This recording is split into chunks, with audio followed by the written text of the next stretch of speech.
Now, let's say you found a property at an auction already. You know kind of what to hone in on it. You drove by the property, had your realtor research, hey, this is what it could sell for. Well, you want to determine how much you can pay for the property so you can still make your profit. And I simply use a very simple offer tool on an Excel spreadsheet. I like to keep things simple. I don't want anything high maintenance or anything like that. So I'm actually going to just include this. You should be able to download this, hopefully, calculator on an Excel file that I'll have. And it's pretty simple. I find out that in this example, it could sell for $100,000 hypothetically. And let's say, hey, we estimate it needs $15,000 in repairs. Now, I always estimate a little bit on the higher end when I look at properties. I like to have a little wiggle room.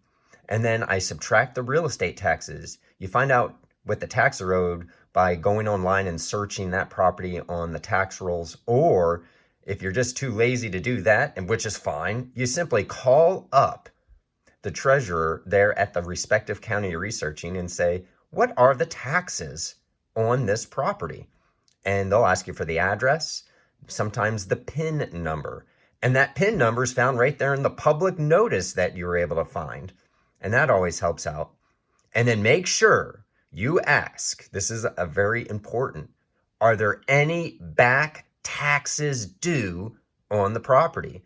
Meaning, did somebody forget to pay the property taxes? Because when you buy at a sheriff's sale, typically, you do not get any tax proration is the term. You don't get anything like that. You don't even get title insurance. So you got to make sure that you're buyer beware when you're looking at buying at these sheriff sales. All right, back to this simple thing. I subtract the realtor fee of 6%. Remember, they helped you. They brought you to the dance. And then I subtract closing costs.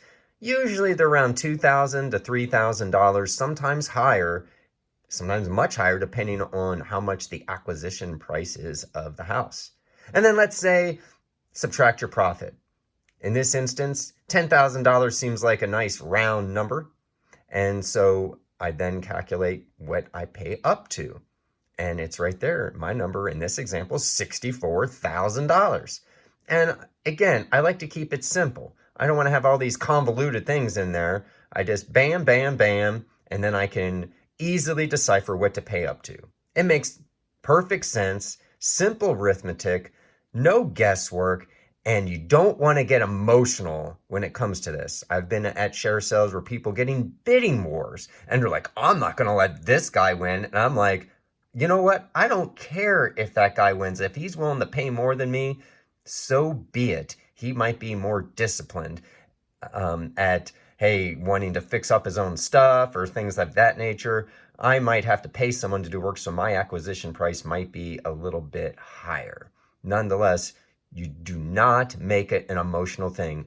You want to be very calculated and very precise in knowing how high to bid up to.